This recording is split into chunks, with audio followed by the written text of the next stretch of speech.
ito. And in fact, mga kaibigan, kahit yung kung makikita niyo habang nagbibigay si President Marcos ng titulo, merong isang matanda na bumulong sa kanya. Ang sinabi pala ng matanda kay PBBM ay matagal na niyang iniintay ang titulo. 33 years na siyang naghihintay sa kanyang land titles, pero hindi na ibibigay sa kanya at ang nakapagbigay lang ay ang ating Pangulong Bongbong Marcos. So mga kaibigan, marami po mga Pilipino na direct po na natutulungan ng ating Pangulo, diretso na napagbibigyan ng ating Pangulo ng tulong. At ang mga Pilipinong yan, mga kaibigan, ay nakaka-appreciate ng ginawa ng ating Pangulo. At sinasabi po nila na gusto nila na ang Pangulo natin ay maging Pangulo until 2031, diba? So, yan po mga kaibigan, no, kitang-kita po natin na ang Pangulo po natin ay maraming natutulungan. Unlike po doon sa isang nagnanais na maging Pangulo, pero panay ang world tour, panay ang punta sa ibang bansa, sinisiraan ng gobyerno, sinisiraan ng Pangulo, sinisiraan ng turismo, sinisiraan ang Pilipinas. At inaangat ang kanyang sarili, at inaangat ang turismo ng China, at inaangat ang China. Yun po ang Vice Presidente. Unlike sa Pangulo natin na ang inaangat at pinagtatanggol ng ating Pangulo ay ang ating bansang Pilipinas, ang West Philippine Sea, ang mga Pilipino. So mga kaibigan, nakikita natin na talagang ang dami na ng mga Pilipino na talagang diretso na natutulungan ng ating Pangulo. Kaya po mga kababayan, no, sana nga ma-ratify no, ang 1987 Constitution at baguhin, no, na sana ang Pangulo ay magkaroon ng another term na pwedeng tumakbo ang Pangulo for another term. Nang sa ganun mga kaibigan, ang ating Pangulo ay ma-extend pa no, sa 2028. Kasi natitiyak ko mga kaibigan na kapag tumakbo muli si PBBM sa 2028 at ang kalaban niya si Sara, natitiyak ko ilalampaso niya si Sara. Wala po sa kalingkingan si Sara Duterte kay PBBM. Sa talino, kitang-kita naman ang talino ng ating Pangulo. Sa speech, kitang-kita naman, napakagaling ng speech, mag-speech ng ating Pangulo. Sa mga plano, sa mga estratehiya, walang-wala si Sara Duterte. Si Sara Duterte ay para lamang kinder kung mag-isip. Ganyan po ang isipan ng isang Sara Duterte. Walang-wala po siya kay PBBM. Pagdating sa international community, ikahihiya po natin ang Sara Duterte.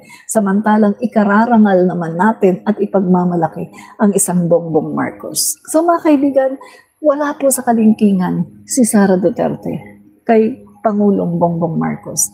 Kaya pag dumating ang panahon, no, nabigyan siya ng isa pang pagkakataon at muli makatakbo, mga kaibigan, ay natitiyak ko ilalampaso niya si Sara Duterte. Si Sara Duterte ay magmumukhang dumi lamang ng kuko ng ating Pangulo dahil siya po ay talaga namang lalampasuhin ng ating Pangulong BBM pagdating po sa eleksyon. Dahil sino ba naman ang boboto sa isang babae na ayaw ng accountability? Sino ba naman ang boboto sa isang babaeng lustay ng pera pero ayaw humarap sa trial? Sino ba naman ang boboto sa isang vice presidente na gabundok ang mga ebidensya ng katiwalian at ayaw humarap sa impeachment trial at ginawa ang lahat para pigilan ang trial? Sino ba naman ang boboto sa isang Sara Duterte na walang laman ang bibig kundi pagmumura, namumulaklak na pagmumura at may kilalang assassin, nag-hire ng assassin para magpatsugi? Sino ba naman ang boboto sa isang vice presidente na walang ginawa kundi mag-world tour, manira sa taong bayan, manira sa turismo, manira sa presidente, pabagsakin ang gobyerno, at pagkatapos tayo pa ang nagbabayad sa kanyang mga security details. Iginisa tayo sa sarili nating mantika na tayo ang nagbabayad sa kanyang mga security, sa kanyang mga bodyguards habang siya ay nasa ibang bansa at sinisiraan ang ating Pangulo at ang gobyerno. Wala ni isang Pilipino ang magkakagusto na iluklok siya bilang presidente ng Pilipinas dahil, mga kaibigan, wala po siyang benepisyo para sa mamamayang Pilipino, kundi puro po kasiraan sa mga mamamayang Pilipino. Kaya mga kaibigan, wala pong magkakagusto kay Sara Duterte. Hindi po siya mananalo as President of the Philippines kahit sa 2028, hindi siya mananalo. Balikan ninyo ako, mga kaibigan, at take note, tandaan nyo ito. Balikan ninyo ako kapag hindi nagkatotoo ang aking sinabi. Hindi mananalo si Sara Duterte dahil gising na ang mga Pilipino. Gising na ang mga Pilipino at alam na ng mga Pilipino ang isang Sara Duterte ay kurakot, magnanakaw. Hanggat hindi siya humarap sa trial, sa impeachment trial, hanggat hindi niya harapin ang lahat ng katanungan sa kanya, mananatili siyang magnanakaw sa isipan at sa puso ng mga Pilipino. At yan, hanggang generation to the next generation, ay ipapasa-pasa sa lahat ng mga tao ng Vice Presidente Sara Duterte ay isang magnanakaw. Ang dahilan kung bakit niya pinigilan ang lahat ng mga trial para sa kanya dahil alam niya na siya ay guilty at siya ay makukonvict dahil lalabas ang lahat ng ebidensya laban sa kanya. Nagsusumigaw ang mga ebidensya at umaalingasaw na parang tae ang kanyang baho dahil sa mga ebidensya na lumalabas. At yun ang kanyang pinipigilan. Pinipigilan ni Sara Duterte na lumabas ang kanyang kabulukan at ang pinapakita niya na siya, kunwari ay hindi corrupt, sa pamagitan ng pagtira kay Speaker Martin Romualdez, sa pamagitan ng pagbanat kay PBBM, kaliwat kanan na pagbanat kay Speaker Martin Romualdez, doon niya pinapakita na kunwari siya ay malinis. Pero yung ginagawa niyang pagtira kay Speaker Martin Romualdez at pagbanat kay PBBM ay refleksyon ng kanyang pagiging corrupt, refleksyon ng kanyang pagiging magnanakaw. Kita niyo man mga kaibigan, Speaker Martin Romualdez nag-resign upang harapin ang lahat ng mga tanong, lahat ng mga akusasyon laban sa kanya. Pero si Sara Duterte patuloy na pinipigilan ang trial dahil ayaw niyang mag-undergo sa trial. Kaya mga kaibigan, sinasabi ko nga sa inyo si Speaker Martin Romualdez, after all the accusations, malilinis po niya ang kanyang pangalan at maaari po siyang bumalik, mga kaibigan, at maaari po siyang tumakbo sa higher position. At mind you, kapag siya ay gustong tumakbo maging presidente ng Pilipinas at kapag siya ay sinuportahan ng ating Pangulong Bongbong Marcos, natitiyak ko sa inyo, mananalo siya, Pangulo ng Pilipinas. 100% true. Dahil kapag siya ay inendorso ng ating Pangulo, natitiyak ko sa inyo mga kaibigan na ang ating mga kababayan ay iboboto si Speaker Martin. Lalong-lalo na pag siya inendorso ng Pangulo dahil ang mga Pilipino ay nagtitiwala sa mga desisyon ng Pangulo. Dahil ang Pangulo natin, Bongbong Marcos, ay merong credibility. Pero si Sara Duterte, wala na mga kaibigan dahil hindi niya malilinis ang kanyang pangalan kailanman dahil iniiwasan niya ang impeachment trial. Mga DDS, hindi ba kayo nagtatanong? Hindi ba kayo nagtataka mga DDS kung bakit si Sara Duterte ay umiiwas sa trial? Hindi ba kayo nag-ask man lang sa inyong sarili na dapat sana si VP Sara ay mag-undergo sa trial para malinis niya ang kanyang pangalan? Mga DDS, hindi ba kayo nagtataka kung bakit si Sara Duterte ay ayaw ng trial at kanya itong pinipigilan?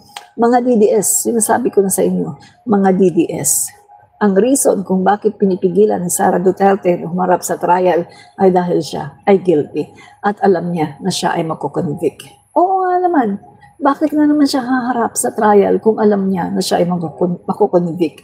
Bakit nga naman siya harap sa trial na alam naman niya na siya ay guilty? Bakit siya harap sa trial na alam niya na ito ang magpapabagsak sa kanyang karera, lalo dahil siya talaga ay guilty at hindi na siya makakatakbo pa kahit kailan sa any public office, kahit malang mayor. At pag nangyari yun, mawawalan na siya ng mga confidential funds, mawawalan na siya ng nanakawin. So hindi niya gagawin yun. Kaya ayaw niya ng trial at pipigilan niya ang lahat ng paraan, gagawin niya ang lahat ng paraan para hindi siya makapag-undergo ng trial. Yan ang katotohanan, mga DDS. Diba? So ngayon nandito ako para sabihin sa inyo ang buong katotohanan at pawang katotohanan lamang ng inyong dinidolo ni si Sara Duterte ay guilty sa pagnanakaw. Hanggat hindi niya hinaharap ang trial, mananatili sa isipan at sa puso ng mga Pilipino na si Sara Duterte ay magnanakaw. Kung gusto niyang magbago ang ating pananaw sa kanya, Umarap siya sa trial at patunayan niya na siya ay malinis. Katulad ngayon sa kay Speaker Martin Romualdez, nagbitiw sa pwesto at haharapin ang lahat ng mga akusasyon laban sa kanya. Yun ang tao na malinis ang konsensya. Yan ang tao na hindi guilty, si Speaker Martin Romualdez. Make sense, mga kababayan? Diba? Okay. No? So, okay, mga kababayan. No? Okay. Ano pa? Okay.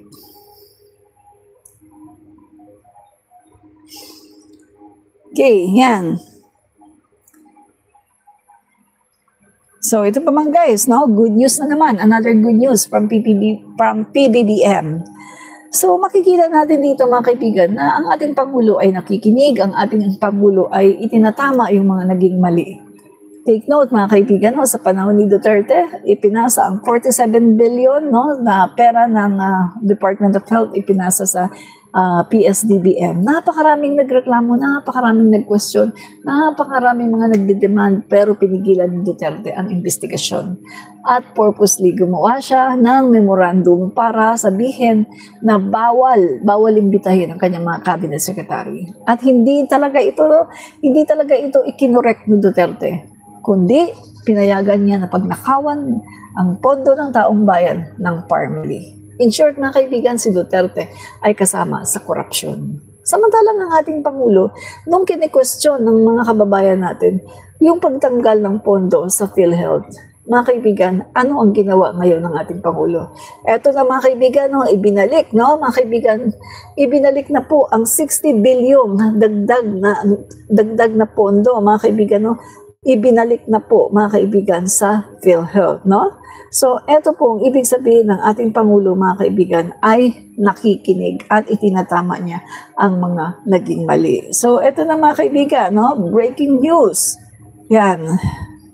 Okay. Ito na guys, no? Breaking news. Ibinalik na nga ang pondo, no, ng PhilHealth, mga kaibigan, na ang kine-question noon ng mga tao. So, ayan na mga kaibigan, at 60 billion po ang ibinalik, no? Okay. So ngayon mga kaibigan ay napapakinabangan na itong 60 billion na ito, mga kaibigan. So, nagpapakita lang dito na ang Pangulo natin ay talagang kanya talagang, kumbaga, pinapakinggan ang mga hinaing ng taong bayan, no? At ito po, inilagay po ito sa sa itong para mapalawak pa yung serbisyo ng zero balance billing, no? So, tingnan nga po natin itong post.